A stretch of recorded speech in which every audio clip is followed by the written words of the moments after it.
to another episode of Podulution. This is a show that celebrates mentors, leaders, and heroes. We love the feedback that you guys have been giving us so far. It has been phenomenal. We love your emails and your phone calls. Please continue to reach out to us. Maybe there are guests that you would like to highlight that have been mentors in your life that you would like to bring onto the show. And maybe you have other suggestions of topics that we can add in as we move along. So I'm here with my partner in crime, Mr. Benaiah Warr. How's it going, Benaiah? I'm doing great. Hope the same for yourself. Oh, I'm yeah, awesome man. Listen, here. you know we're doing it day by day. That's all we can do. That's all we can do. Exactly. So listen, I wanted to frame our conversation for today. And I have this book that was written by Gifford Thomas, and it's called The Inspirational Leader. Inspire your team to believe in the impossible. This book has been giving me some really cool tidbits in terms of leadership, mentorship, organizational development. And so this particular passage is underneath a title called Build a Culture of Leadership Throughout the Entire Organization. And the small excerpt that I want to read says, a company with a leadership culture expects all employees, not just those with fancy titles, but all of their people to think and act like leaders. What separates good leaders from great leaders is their ability to build a leadership culture throughout their organization that cultivates great leaders.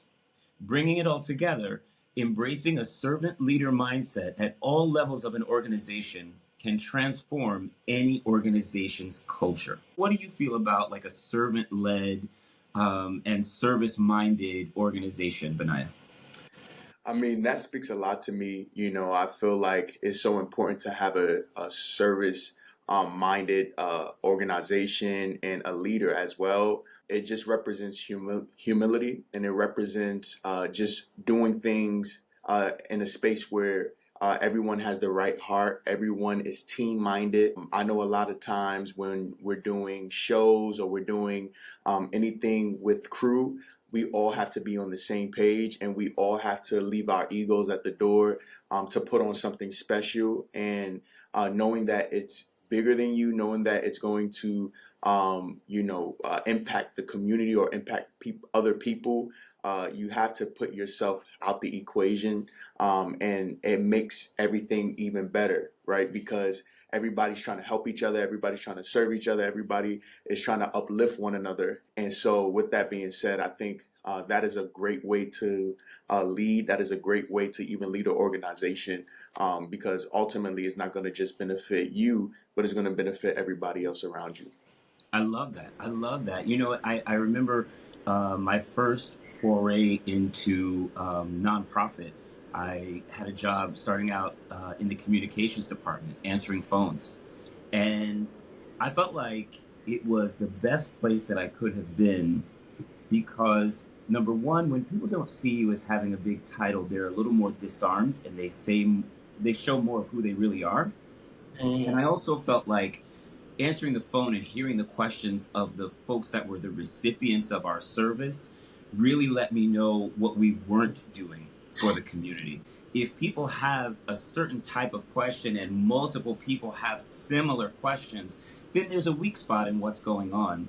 And so one of the things that I was able to do is work with a couple of the leaders in order to allow me into more meetings. I need to understand the 10,000 foot level of what's going on with the organization, and not just this little paragraph, of basic spam at this point, we would call it, where I'm only allowed to say, these three things. Because people calling in don't know that you are limited to just these three talking points. They want to have their questions answered, right? So, you have to treat everybody in the organization as if they are a representative of the brand. And you have to make sure that everybody understands what's the goal, what's the purpose, what's the function, and where are we headed towards collectively, right? So on that level, I want to invite our guest into this conversation. She's phenomenal, guys. I can't wait for you to just drink in everything that you're about to receive. This is Miss Ghylian Bell. She is the founder and CEO of Urban Yoga Foundation. She is also the founder of Araminta. I'm going to allow her to explain what that is.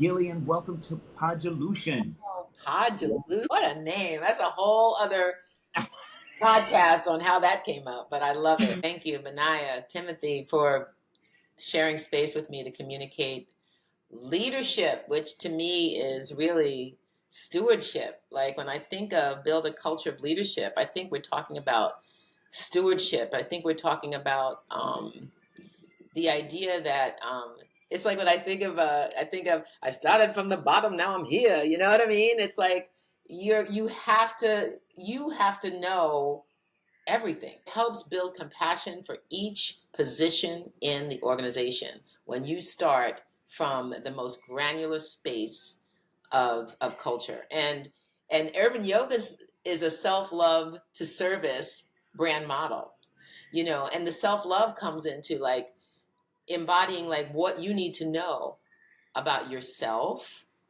so that then you can at least model the kind of energy and ideology that you're trying to teach and serve to people. So I started this organization giving it away. I started by just teaching, and people were like, how are you gonna make money? And I'm like, well, it's got to be the heart first before the money comes, because the money's not always going to be the money. It's not going to be the same money, and it might not always be there.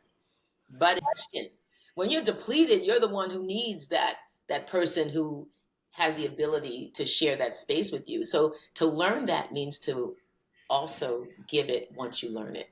So this is a constant, this is an indigenous way. This is who we are. And then that's the other thing for urban yoga. We teach by bringing indigenous presence to practice. So these ideas and these concepts are all from us. Like it didn't come out of nowhere. It came out of how we were able to survive and still be here. The service-minded leadership is not just about how you treat people inside of an organization. It's also about what you're doing with community members and how you value one another. We have more mentors, leaders, and heroes coming up after this.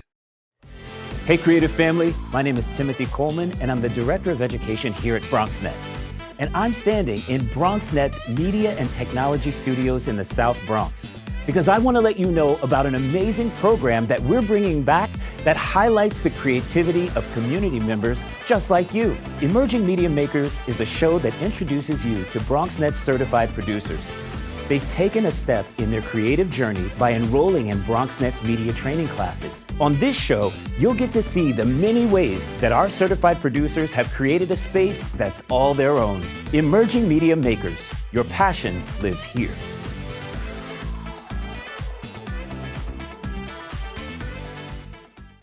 .7% of Bronxites currently experience food insecurity. Meanwhile, instead of these nice, colorful foods, this is the best food that they have access to. If this sounds like you, there are a bunch of resources to get healthy food for free or cheap. If you want to help, you might consider donating or volunteering in one of these places. Community fridges like this one are all over the city and allow New Yorkers to conveniently donate extra food to people who might need it. Go to this link and find your nearest one.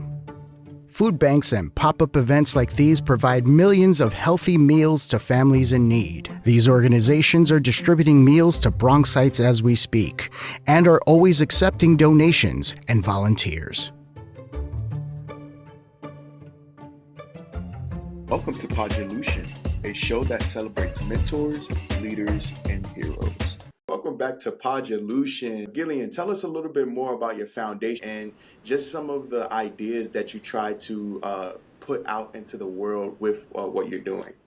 So Urban Yoga Foundation is almost 30 years old in its ideation, in its development and service to the community. We educate and empower individuals to be proactive with regards to health, and we do this by sharing indigenous practices that come from us that we have forgotten. So I teach through a historic lens. And the beautiful thing about my journey through this is that in the beginning it was not well received. It was an education of, going back to that self-love and service principle. We had this idea that just like in spirituality, that it is outside of us. Some of us have this idea that it is outside of us. And urban yoga brought to the table and to the awareness of people that everything is inside. Everything that you need is already in your hands. The healing is in your hands. How do you tap into it? What things do you need to do? So Urban Yoga has been doing this work in schools, corporations, and organizations. And we just actually got our first contract with the Department of Transportation. So we're doing open streets now in New York. Yeah, so we did 2 events for Open Streets. We just finished the Harlem Wellness Festival in Marcus Garvey Park. We just finished the Harlem Soul Sanctuary. Cheryl Smith, who's the MD and director for AIDS and AIDS research for North General Hospital, is very advantageous in helping put that together in Harlem. We just finished MacFest in East Orange. So we're in the community now. It's summer. We're in these wonderful festivals and doing all this like healing work in the streets, like sound meditations, body workers, Thai yoga massage, Muay Thai, like teaching all of the cultural diasporic energy of wellness. And for me, that's really exciting. I just finished working with the Association of Healthcare Journalists conference where we had Robert Samuels, who's a Pulitzer Prize winner in journalism, there on the panel. We had Nassim Miller, who is the senior health editor for, I think, at the Harvard Kennedy School. Margot Snipes, who is Capital B News and now has an organization called The Stories Within. We just did this amazing healing event at the Hilton for these healthcare journalists who just needed it. They're in all the energy that's happening in the world and the wars. They're on the front line, and they're speaking about how these things affect our health. So when we talk about being in these streets, Urban Yoga is just positioning itself now to kind of connect to all levels of conversations in health, in healthcare, in stewardship, in ways of cultivating the kind of service model that we all really come from. It's kind of how we lost the land and all the things in the first place. But you can't stop the way you love, and you can't stop the way you share. We have more mentors, leaders, and heroes coming up after this.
Welcome to Podulution, a show that celebrates mentors, leaders, and heroes.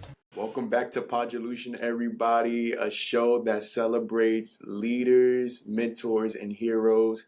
And we're with one of them right now. And we've just been having such a great conversation with Ghylian. And, it would be remiss of me not to ask this question. What is something that helped you as you went through this journey of healing? What was that maybe experience or what you might have to go on through to get to that place where you wanted to reach a certain level of healing and giving that to others and incorporating it in what you're doing now? Good question. I would be remiss to say it was not my mentored leaders and heroes in my life, right? So, when I think of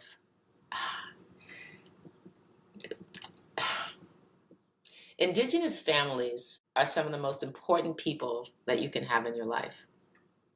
And I'm talking about diasporic, right? So Black families, Spanish, Latin families, Asian families. White culture used to live in this too because they're from our culture, but some things have been forgotten, right?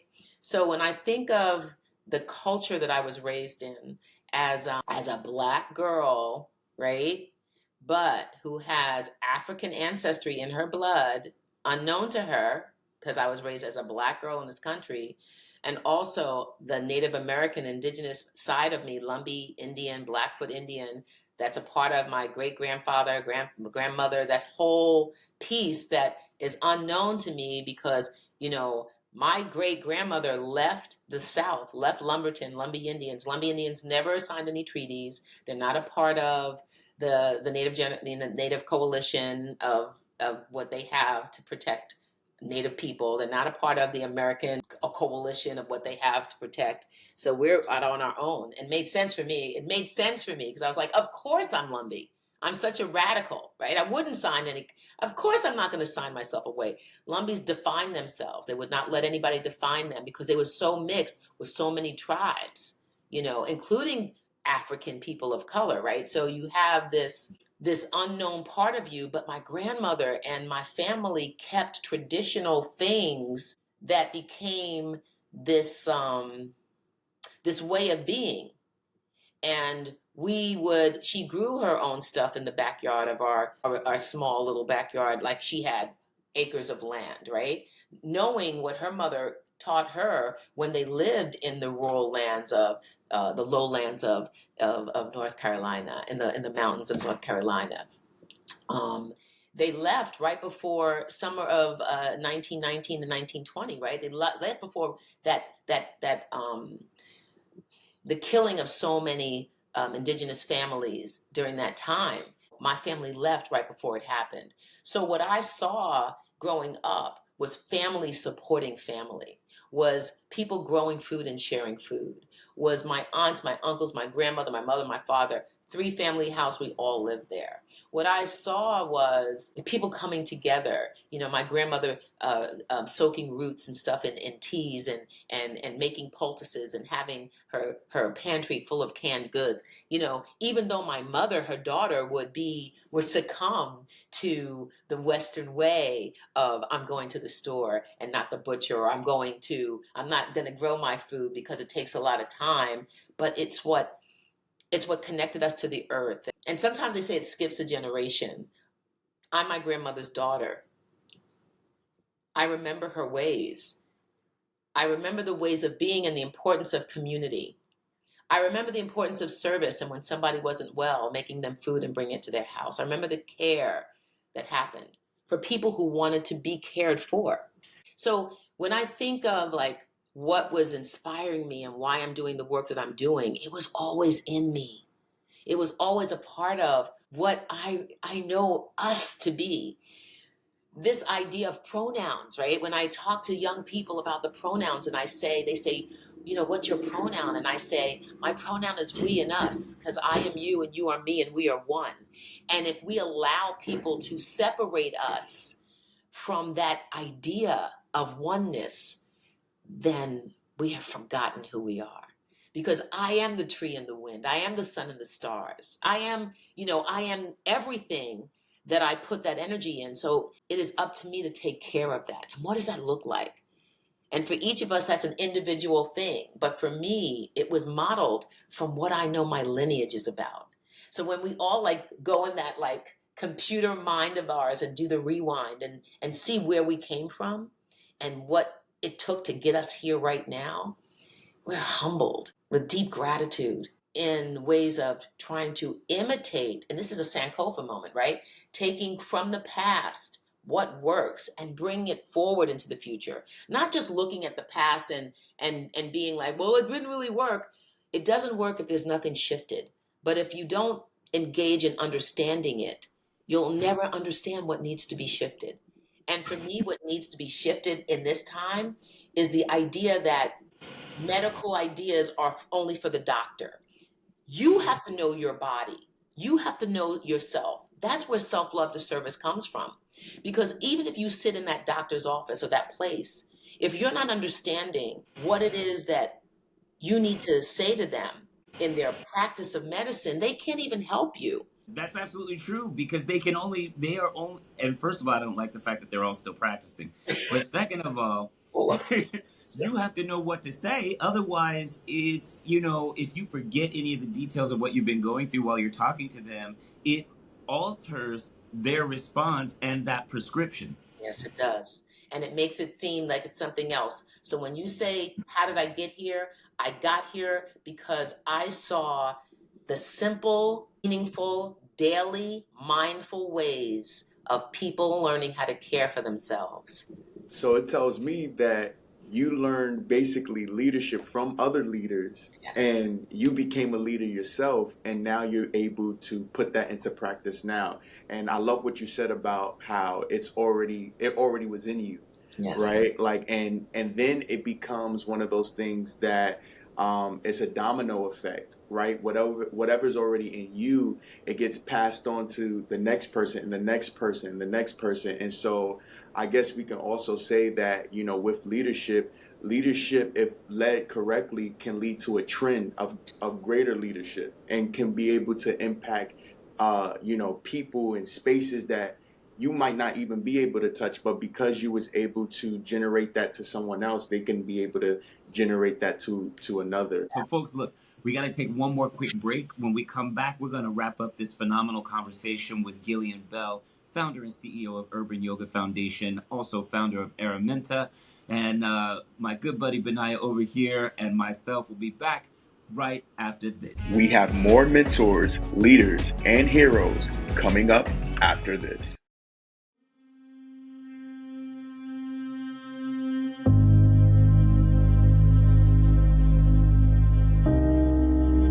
Only 57% of New York City high school students are college ready by their senior year.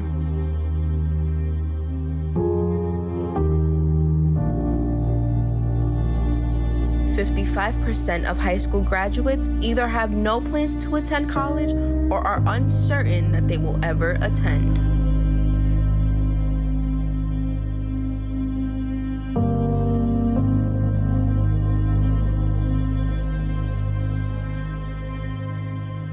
"34% of young adults don't go to college because they can't afford it.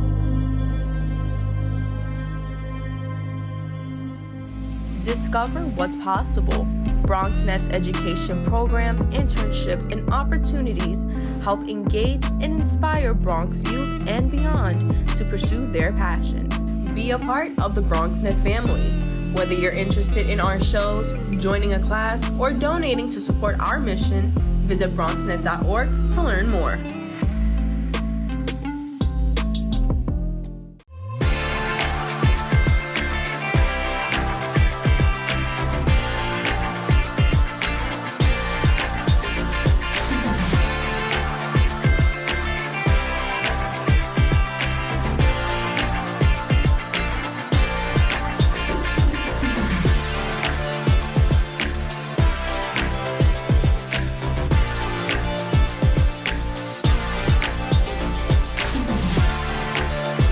Welcome to Podulution, a show that celebrates mentors, leaders, and heroes. I want to just take a quick couple of minutes and talk about Araminta, just so folks are aware of what it is. And then if you could also let folks know how to find you so that they can interact with you directly and ask you more questions about your journey, your path, and where they can find you throughout the summer. So give us a nugget on what is Araminta. So Araminta is Harriet Tubman's real name. It means protector in prayer. And the idea to buy land and to name it Araminta was also to respect and keep history in the tip of our tongues. The forgotten people who have done so much to show us like the path, the leadership model. And Harriet Tubman was that person, showed us the leadership model. Why? The idea that we need to stay in victimization mode is a lie. And the minute you embrace the truth of who you are, you're feeling fearless. The bull runs through the storm where the cows will just fall over. Why does the bull run through the storm? Because the bull knows on the other side is the grazing of the grass, is the place to eat. It's just seconds of chaos that in terror, seconds can last a long time. Araminta is here to get us out of the chaos of our minds, to come into the land, to ground again.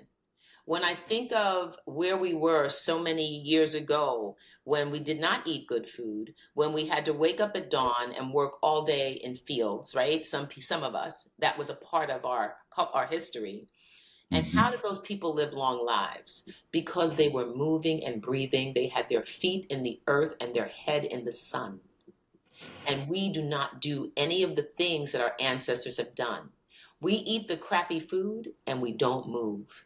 And we don't sweat, and we don't breathe, and our feet are not grounded in the earth.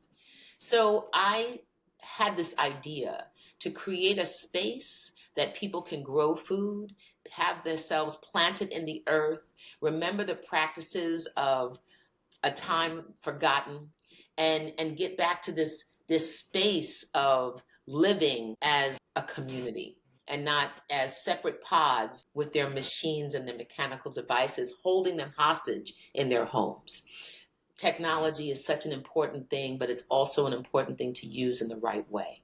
And Araminta is that bridge of the back to nature, the understanding the environment, and understanding the importance that how we touch the environment. Urban Yoga is doing free online classes right now. I would suggest to join the app. Go to the App Store. It's a downloadable app for free. Urban Yoga does the free classes online. We're doing open streets. Please check out urbanyogafoundation.org. Listen to what we're saying. Call us if you want to be of service. Let us know what you have to share.